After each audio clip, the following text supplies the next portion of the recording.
என்னதான் நடக்குது இங்கே? ஐயோ! என்னதான் நடக்குது இங்கே? விஜய் அரசியலுக்கு வந்துட்டாரு. எல்லாருக்கும் தெரிஞ்ச விஷயம் தான். ஆனால் இப்போது லாஸ்ட் ஒரு 2 வீக்ஸாக பார்த்தீங்கன்னா பயங்கரமாக ட்ரோல் மெட்டீரியல் ஆகி பயங்கரமாக ஓடினுக்கிறாரு. அவர் நிறைய விஷயங்கள் பண்ணணும்னு நினைக்கிறாரு. ஆனால் வந்து அவர் பண்ணுறது ஒன்று, அது வந்து வேறு மாதிரி ஒரு அவுட்கம் வருது அப்படின்ட்டு வெளியே நிறைய பேர் பேசிக்கிறாங்க. ஏன் வெளியே நிறைய பேர் அப்படி பேசிக்கிறாங்க அப்படின்னு பார்த்தீங்கன்னா, என்னுடைய ஒப்பீனியனில் வந்து அரசியல் அப்படின்றது வந்து ஒன் மேன் ஷோ இருக்கவே முடியாது. ஒன் மேன் ஷோலாம் கிடையாது அரசியல். அரசியல் வந்து ராஜா இது வந்து ஒன் மேன் ஷோவாக இருக்கலாம். வந்து ஒரு ராஜா இருக்கார், ராஜா கூட வந்து என்ன சொல்கிறது, அவர் மந்திரிங்களை வச்சுருக்காரு, அது வந்து ஒன் மேன் ஷோவாக இருக்கலாம். ஆனால் அரசியல் வந்து ஒரு கூட்டாய்மை, ஒரு ஒரு குரூப் சேர்றது தான் பவர்.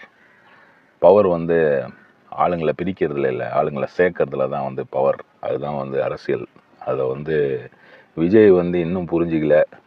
அவர் புரிஞ்சுக்கவும் மாட்டாருன்னு நினைக்கிறேன். ஏய் நீனா எங்கள் அண்ணனை பற்றி தப்பாக பேசுகிற அப்படின்னு இப்போ வந்து கமெண்ட்டில் என்ன பண்ணுறது? அவர் பண்ணுற விஷயங்கள் அப்படி தான் ஆகிப்போகுது. அவர் பண்ணுற விஷயங்கள் ஏன் அப்படி ஆகிப்போகுதுன்னு நான் சொல்ல காரணம் என்னன்னா, இப்போ வந்து கள்ளக்குறிச்சி மேட்ரே பாருங்கள். கள்ளக்குறிச்சிக்கு போனார். அங்கே வந்து ஒரு ஆள் வந்து ஒரு லேடியை வந்து ஒரு அம்மாவை அவர் காலில் விழ சொல்கிறான். போ உழு உழு உழு அப்படின்ட்டு தள்ளி விட்றான். அதே மாதிரி ஒரு 1 மந்த் பேக் வந்து புஷி ஆனந்த், அவருடைய மெயினான ஆள், அவருடைய பார்ட்டியுடைய ஊன்றுகோல் மாதிரி அவர், உங்களுக்கு எல்லாம் தெரிஞ்சிருக்கும். ஒரு ஒயிட் அண்ட் ஒயிட்டில் பார்ப்பார், கொஞ்சம் பால்டாக அவர் வருவார். அவர் வந்து ஒரு ப்ரெஸ் மீட் கொடுக்குறாரு. ப்ரெஸ் மீட்டில் பார்த்தீங்கன்னா அப்படியே வந்து அவர் பயப்படுறாரு. அப்படியே வந்து ஒரு கோபமாக பேசுகிறாரு. இப்போது ப்ரெஸ் பீப்புள்கிட்ட கோபமாக பேசுகிறதுன்றது வந்து ஒரு ஸ்ட்ராட்டஜி, ஒரு கெத்தாக இருக்கணும் அப்படின்ட்டு.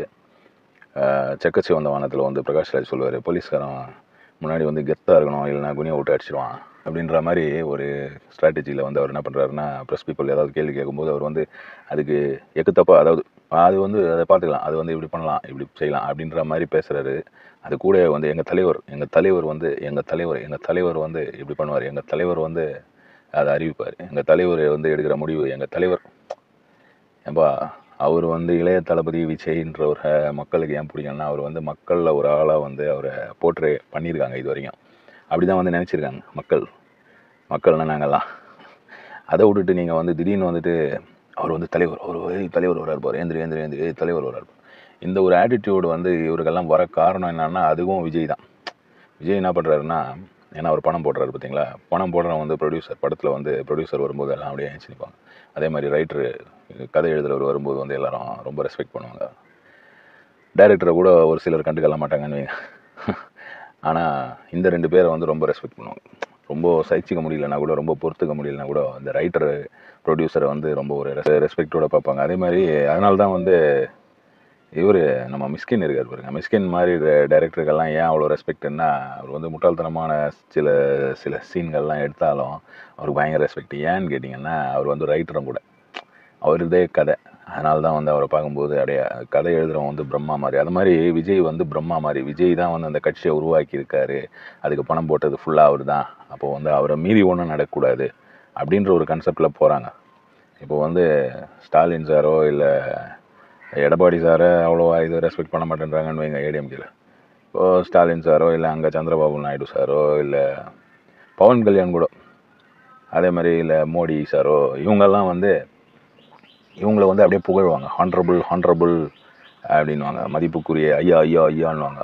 அந்த மாதிரி ஏன் சொல்கிறாங்கன்னா, அவங்க வந்து ஒரு பொசிஷனில் இருக்கிறதுனால சொல்கிறாங்க.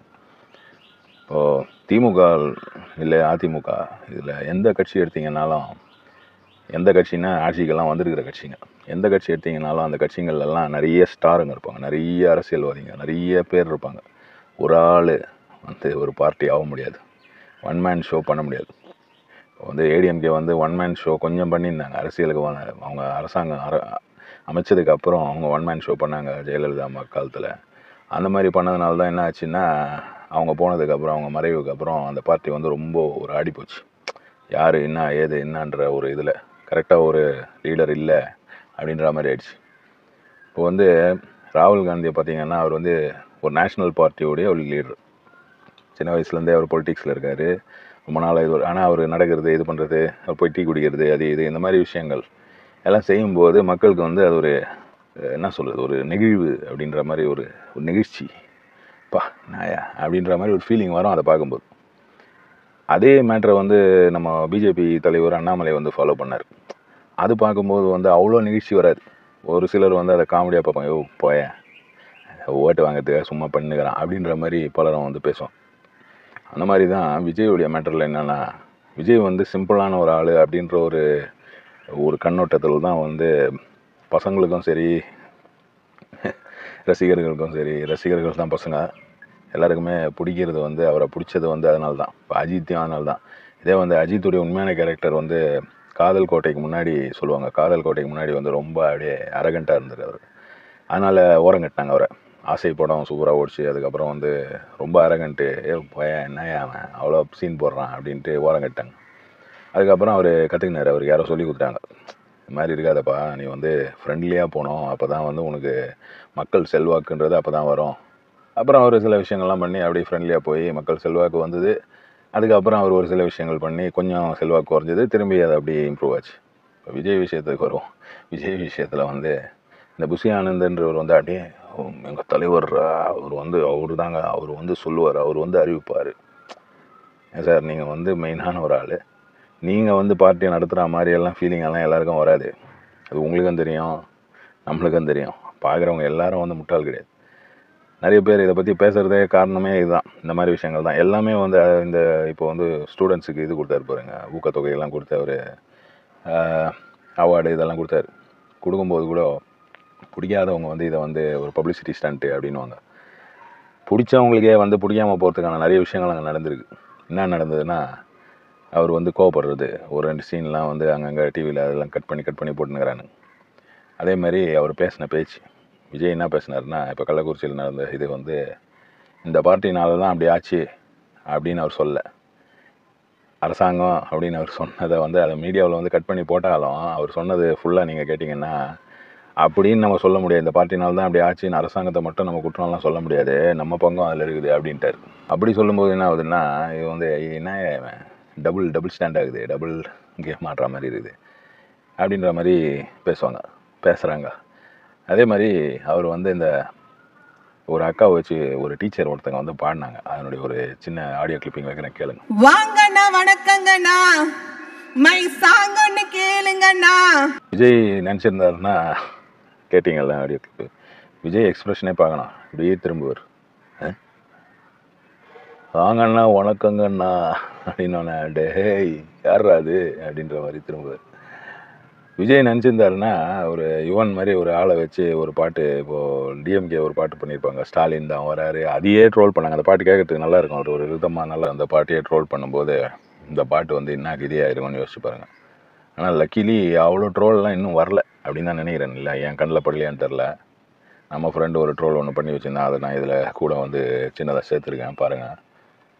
ஏங்க இந்த மாதிரி வேலைலாம் பண்ணுறீங்க? ஏன் தான் அது வந்து இப்போது அசல் கோளாறு இல்லை இவன் ஒரு பையன் தானே நிக்சன் பிக் பாஸில், அவனை வச்சு எழுதியிருந்தா கூட அந்த பாட்டு ஏதோ ஒரு கேட்குற மாதிரி இருந்திருக்கும். இப்படி ஒரு பாட்டு எழுதி இப்படி ஒரு ஆள், அதை ஒரு டீச்சர் பாடுறாங்கன்னு வை.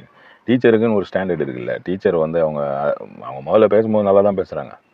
அந்த பாதிக்கு அப்புறம் இந்த பாட்டு பாட வச்சுருக்காங்க பாருங்கள். இந்த பாட்டு வந்து இவங்களுக்கு தெரியாமலாம் அவங்க பாடலை, இவங்கக்கிட்ட எல்லாம் இது பண்ணி தான் இதை பாட வச்சுருக்காங்க. அப்போ இதுக்கு அப்ரூவல் கொடுக்கணுன்னா இதுக்கு ஒரு மனசு வேணும், ஒரு நல்ல மனசு தான் வைங்க. ஆனாலும் பார்க்குறவன் என்னடா நினைப்பான்னு ஒரு இது இல்லைங்களா, அதுதான் வந்து நடந்திருக்கு. இப்போ வந்து இன்ஸ்டாகிராமில் ரீல் போட்டு பைத்தியக்கார மாதிரி ஒரு இது பண்ணுறாங்க, அதை பார்த்து எப்படி சிரிக்கிறாங்க ஆளுங்க. அந்த மாதிரி இப்படி ஒரு பாட்டு பாட வச்சு அந்த டீச்சர் வந்து இனி ஸ்கூலுக்கு போனால் பசங்க என்ன பண்ணுவாங்கன்னு தெரில, இல்லை காலேஜ் டீச்சராக என்னன்னு தெரியல. அவங்க போய் நின்னாங்கன்னாலே அவங்கள எவ்வளோ தூரத்துக்கு அவங்கள வந்து அசிங்கம் பண்ணுவானுங்க, எவ்வளோ தூரத்துக்கு அசிங்கம் பண்ணுவாங்க பசங்கன்றது என்னால் நினச்சி கூட பார்க்க முடியல. அவங்க எப்படி அது பண்ணாங்கன்னு எனக்கு தெரில. அந்த பாட்டு அவங்க தான் எழுதுனாங்கன்னு தெரியல. ஸோ அந்த பாட்டை விட்டுருவோம். பாட்டை பற்றி ரொம்ப நேரம் பேசுறதுக்கு ஒன்றும் இல்லை அந்த பாட்டில். அதுவும் மகளிர் அணி இது பண்ணாங்க. நான் சொன்னேன், என்ன வந்து அரசியலில் சேர போகிறேன்னு சொன்னேன், கட்சி வந்து வேண்டான்னு சொன்னாங்க. ஐயோ அதெல்லாம் முடியாது, நான் ஒத்துக்கவே இல்லைங்கண்ணா, ஒத்துக்கவே இல்லை. அதில் வேறு அண்ணா அந்த இது வைக்கிறாங்க பாருங்க. இது வந்து பழைய நம்மளுடைய தலைவர் அண்ணாதுரையை வந்து அண்ணா அப்படின்றதுனால அந்த அண்ணா அந்த ஒரு கன்செப்டுக்கு வராங்களான்னு தெரியல. அப்படியும் இருக்கலாம். இன்னொரு ஒரு கன்செப்ட் வந்து பேசியிருந்தாங்க. ஜெயலலிதா அம்மாவும் எம்ஜிஆர் ஐயாவும் ஒரு அந்த ரேஞ்சுக்கு வந்து இவங்க அந்த மாதிரி தான் போகிறாங்க. கொள்கை பரப்பு செயலாளராக வந்து த்ரிஷா வருவாங்க, விஜய் வந்து எம்ஜிஆர் மாதிரி அப்படின்ட்டு இந்த விஷயங்கள்லாம் பேசி எம்ஜிஆர் ஐயா வந்து அந்த காலத்தில் அவருடைய ஒரு ஸ்ட்ராட்டஜி அப்படின்னு சொல்லலாமா அப்படின்னு சொல்கிறவங்களும் இருக்கிறாங்க. ஐயோ அவன் ஒன்றும் சும்மா கொடுக்கல, மக்களுக்கு நல்லதெல்லாம் அவன் ஒன்றும் சும்மா பண்ணல, அவன் வந்து எவ்வளோ பெரிய திருடன்றதுன்னு எல்லாருக்கும் தெரியும் அப்படின்னு பேசுகிறவங்க நிறைய பேர் இருக்காங்க. திமுககாரங்க, காங்கிரஸில் அப்படிலாம் இருக்காங்கன்னு வைங்க. அந்த காலத்து ஆளுங்க, வயசான ஆளுங்கிட்ட கேட்டிங்கன்னா எம்ஜிஆர் ஒரு ஃப்ராடு அப்படின்வாங்க. நம்மளுக்கு வந்து தெரியாது, அந்த காலம் நம்ம பார்த்ததில்லை. எம்ஜிஆருடைய காலத்தில் வந்து இப்போது அவர் வந்து சென்ட்ரலில் வந்து ஒரு 20 ரிக்ஷா கொடுக்குறாருன்னு வைங்க, இல்லை ஒரு 10 தையல் மிஷின் கொடுக்குறாருன்னா அது வந்து சென்ட்ரல் ஸ்டேஷன்லேருந்து பெரம்பூர் வரும்போது அது 20 ஆகிடும். அம்பத்தூர் வரும்போது ஒரு 10, 30, 40 அப்படி ஆகிடும். இந்த நியூஸ் வந்து அரக்கோணம் போகும்போது அது 100 ஆகிடும். இல்லை திருத்தணியோ இல்லை ஆந்திரா போகும்போது இந்த நியூஸ் வந்து அப்படியே பெருசாகி 1500, 2000 பேருக்கு, 10,000 பேருக்கு கொடுத்தாருப்பா. இந்த ஒரு அம்மா சொல்லாமல் பாரு, 1 கோடி அப்பு, இதெல்லாம் இது 1 கோடி செலவு பண்ணி வீணாக போச்சு அப்பு, இந்த வருத்தப்படாத வாலிபர் சங்கத்தில் சொல்லுவாங்க. அந்த மாதிரி நியூஸ் வந்து அந்த காலத்தில் வந்து ரொம்ப கஷ்டம். நடக்கிறது ஒன்று, மக்கள் தெரிஞ்சுக்கிறது வேறு ஒன்று. ஆனால் இப்போ அப்படி கிடையாது. நடக்கிறது வந்து ஆன் த ஸ்பாட் வந்து இன்ஃபர்மேஷன் வந்து அப்படியே ஸ்ப்ரெட் ஆகினே இருக்குது. அந்த மாதிரி இருக்கும்போது இவர் பண்ணுற ஒரு விஷயங்களும் அந்த ஹேட்டர்ஸ் இருக்காங்க பாருங்கள், இவருக்கு பிடிக்காதவங்க, அவங்க வந்து என்ன பண்ணுறான்னு பார்த்துக்கினே இருப்பாங்க.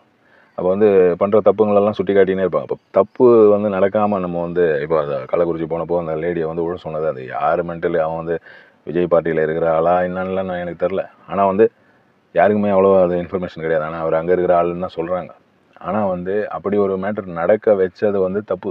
இப்போ இன்னைக்கு காலகட்டத்தில் இன்றைக்கி வந்து அதை வந்து கிரிஞ்சாக தான் பார்ப்பாங்க. என்னடா இது, டேய் என்னடா இது தேவையா இது அப்படின்வாங்க.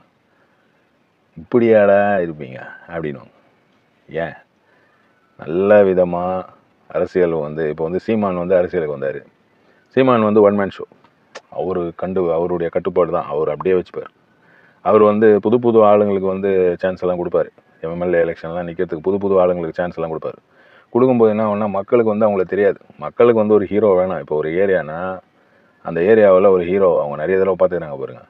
திமுக காரனாக இருந்தாலும் அதிமுக வந்தாலும் ஊழல் பண்ணியிருந்தாலும் பண்ணலைனாலும் அந்த ஒரு இது நினைப்பு அந்த மனசில் இருக்கு பாருங்கள். அந்த ஒரு பிக்சர், தலைவர் வராருடா அப்படின்ட்டு தொண்டருங்க சொல்லுவாங்க. இல்லை சாதாரண மக்களாக இருந்தாலும் அவங்க வந்து அவர் தான்ப்பா எம்எல்ஏ வராரு, அந்த ஒரு ஃபிகர், அந்த ஒரு இது பில்டப் பண்ணுறதுன்றது வந்து ரொம்ப ஈஸி என்னுடைய ஒப்பீனியனில். ஆனால் நான் சொல்லிக் கொடுக்க போகிறதில்ல எப்படி பில்டப் பண்ணோன்னு. சொன்னாலும் பைத்தியக்காரன் பயமா அப்படின்வாங்க. அதனால் அதை அப்படி போட்டோம். அந்த மாதிரி விஷயங்கள்லாம் வந்து வெளிப்படுத்தினா ரொம்ப தலைவலி. இவர் யார் போயிரு அப்படின்னா எதுக்கு நம்ம வந்து இருக்கிற இதை எனர்ஜி வேஸ்ட் பண்ணி நம்ம பேரை கட்டு, அதை விட்ருவோம். அந்த மாதிரி வந்து ஒரு ஃபிகர் பில்டப் பண்ணுறதுன்றது வந்து ரொம்ப அவசியம். இப்போ சீமான் நம்ம பார்ட்டிக்கு வந்து இல்லாத ஒரு விஷயம் அதுதான். அவர் பேசும்போது பயங்கர கூட்டம். இப்போ ஒரு 2-3 பேர் உருவாயிருக்காங்க. ஆனாலும் அந்த ஒரு பவர் கிடைக்காது. உங்களுக்கு நிறைய ஹீரோ வேணும். நீங்கள் வந்து ஒரு படம் எடுக்கிறீங்கன்னா பேன் இண்டியன் படம் பாருங்கள், எத்தனை ரீஜனல் ஹீரோஸ் அவங்கெல்லாம் வந்து கேமியோ ரோல் சும்மா வந்துட்டு போனாங்க. இப்போ வந்து ஜெயிலர் வந்தது, இவர் வந்தார், கர்நாடகாவில் வந்து சூப்பர் ஸ்டார் வந்தார், கேரளாவில் வந்து மோகன்லால் அவர் வந்தார், இங்கேருந்து ஒரு ஆள், அங்கேருந்து ஒரு ஆள், ஆந்திராவிலேருந்து ஒரு ஆள், இப்படி வந்து போட்டு தான் அந்த படத்தை எடுக்கும்போது எல்லா ஸ்டேட்லேயும் வந்து அது ஓடும். அதே மாதிரி ஒரு பார்ட்டி வந்து ரன் ஆகணும்னா நிறைய ஹீரோஸ் வேணும். அதில் இந்த ஹீரோஸ் வந்து எப்படி உருவாகுவாங்க, செய்ய வேண்டிய வேலைகள்லாம் நல்ல விதமாக செய்தால் உருவாகும் போது அவனை உருவாக்கியும் விடணும். உருவாக்கி விடலைன்னா இப்போ வந்து காங்கிரஸ் பார்ட்டி உருவாக்கி விட்ட ஹீரோவங்க தான் இப்போ நிறைய வந்து இந்தியா ஃபுல்லாக சுற்றி நிற்கிறாங்க. அவங்க தான் வந்து காங்கிரஸ் பார்ட்டி ஒழிஞ்சு போகிறதுக்கு காரணமே அவங்க தான். இப்போ திரிணாமுல் காங்கிரஸ் வந்ததும் காங்கிரஸ்லேருந்து தான், ஒய்எஸ்ஆர் காங்கிரஸ் வந்ததும் காங்கிரஸ்லேருந்து தான், இந்த மாதிரி கேரளா காங்கிரஸ் வந்ததும் காங்கிரஸ்லேருந்து தான், தமிழ்நாட்டில் 2-3 காங்கிரஸ் வந்ததும் காங்கிரஸ்லேருந்து தான், அஸ்ஸாம், மேகாலயா எங்கே பார்த்தீங்கன்னாலும் காங்கிரஸ் வந்து இந்த டெக்னிக் அந்த காலத்திலே புரிஞ்சுக்கினாங்க. அவங்க என்ன பண்ணாங்கன்னா, வளர்றான்னா வளரட்டும், வளர்த்து விட்டுனாங்க. இப்போ பிஜேபி என்ன பண்ணுறாங்கன்னா, அவங்க வந்து இதை வளர விடுறதில்ல. இப்போ வந்து ஒரு ஆளை வந்து வளர்க்குறாங்க. இப்போ தமிழ்நாட்டில் வந்து சென்னையில் வந்து அண்ணாமலை அவர்களை வந்து வளர்த்து விடலாம் அப்படின்ட்டு வளர்த்தாங்க. ஆனால் வளர்க்கும்போது என்னென்னா, இன்றைய காலகட்டத்தில் வளர்றது டக்குன்னு வளர முடியாது. அப்படி ஒரு ட்ராபேக்காக இருக்குது. அந்த காலம் மாதிரி கிடையாது. டக்குன்னு வளரணும்னா நீங்கள் வந்து உண்மையிலேயே வந்து மக்கள் மனசில் அப்படியே உட்காரணும். திடீர்னு எலெக்ஷன் வர்றதுக்கு 6 மாதத்துக்கு முன்னாடி நான் நடக்கிறேன், நான் ஓடுறேன் இப்படிலாம் சொல்லும்போது, டேய் நீ எதுக்கு நீ இது பண்ணுறன்னு எங்களுக்கு தெரியாதா அப்படின்வாங்க மக்கள். பார்க்கும்போது ஏய் பாடுறா இவனும் அதே கேட்டகரி தான் அப்படின்வாங்க. அப்போ நம்ம பண்ணுற எஃபர்ட்டெல்லாம் வந்து புஷ்ஷுன்னு போயிடும். ஆனால் பிஜேபிக்கு இந்த தடவை நிறைய ஓட்டெல்லாம் வந்திருக்கு. எம்பி எலெக்ஷனில் 4.5 லட்சம் ஓட்டு 4 லட்சம் ஓட்டெல்லாம் வந்திருக்கு. ஆனால் சீமான் அவர்களுடைய பார்ட்டிக்கு நிறைய ஓட்டு வந்திருக்குன்றது பார்த்தோம்னா அவருடைய பார்ட்டி வந்து அங்கீகரிக்கப்பட்டது. அதை வந்து எலெக்ஷனுக்கு முன்னாடி அவரை போட்டு தாழ்ச்சி எடுத்துருந்தாங்களே, அவருக்கு வந்து மைக்கு சின்னம் கொடுத்து உன்னுடைய விவசாய சின்னம் கிடையாது அது இது அது, அப்புறம் அவர் வீட்டில் ரைடு அது இது ஏதோ பண்ணாங்க. அதெல்லாம் ஒரு ஆட் ஆச்சு, அதெல்லாம் ஒரு அனுதாபலை, அந்த மாதிரி நிறைய விஷயங்கள்லாம் நடந்தது. நம்ம விஜய் அண்ணன் விஷயத்துக்கு திரும்ப வருவோம். விஜய் அண்ணன் அண்ணா அண்ணா அண்ணா அண்ணா நீங்கள் தானா நீங்கள் தானா முதலமைச்சர்னா முதலமைச்சர் இது சொல்லும்போதே ஒரு கிரிஞ்சி ஒரு கேட்கும்போதே வந்து யோ என்னையா இவனுங்க இப்படி பண்ணுகிறீங்க. விஜய் ரசிகர்களே பசங்களே வந்து டேய் இந்த இவ்வளோலாம் யார்ரா பாட விட்டாங்க டேய் அப்படின்னுவானுங்க பசங்க. அது வேறு பசங்க ஏதோ கொஞ்சம் பசங்க வந்து ஒரு பஸ்ஸு பின்னாடி போனானுங்க. இப்போ எந்த ஒரு தப்பு நடந்தாலும் இப்போ இளைஞர்கள் பண்ணானுங்கன்னா அதெல்லாம் வந்து விஜய் ரசிகர்கள் அப்படின்வாங்க. இதெல்லாம் வந்து அரசியலில் சாதாரணமாக நடக்கிறது. அந்த காலத்தில் வந்து அரசியலில் சூழ்ச்சிகள் வந்து ரொம்ப ஜாஸ்தி. அந்த மாதிரி விஷயத்தெல்லாம் வேறு ஹேண்டில் பண்ணணும். அவர் வந்து ஸ்டேஜ்லேயே அவர் எத்தனை பேர்கிட்ட கோவப்பட்டார். அந்த வீடியோஸ் எல்லாம் வந்து அப்படியே கிளிப்பிங்காக எடுத்து காட்டினே இருக்கானுங்க. அந்த மாதிரி இந்த மாதிரி விஷயங்கள் வரும்போது ரொம்ப கஷ்டம். ஒரு தனி மனுஷனாக நின்று எல்லாத்தையும் சரி பண்ணுறதுன்றது வந்து நடக்காத ஒரு விஷயம்னே சொல்லலாம். ஏன்னா உங்களுக்கு ஒரு கட்டமைப்பு இருந்தால் தான் வந்து அந்த பில்டிங் வந்து நிற்கும். நம்ம மேலே நின்னோம்னா நம்ம விழமாட்டோம். கட்டமைப்பு கரெக்டாக இல்லைன்னா நம்ம மேலே போய் நிற்கும்போது புத்துன்னு வந்துடும். ராகுல் காந்தி வந்து ஸ்டேஜ் மேலே நிற்கும்போது 2 இடத்துல ஊந்தார் பாருங்க, புசுன்னு விழுவார். ஆனால் அவர் கீழே உள்ள அப்படியே அவர் கொஞ்சம் ஆக்ரோபேட்டிக் ரொம்ப எக்ஸசைஸ்லாம் பண்ணி அவர் பயங்கர ஹெல்த்தியான ஆள். இப்போ நான்லாம் வந்து ஸ்டேஜில் நின்றுந்தேன்னா நான் பத்தாக்குன்னு வந்திருப்பேன் அப்படியே அப்பா.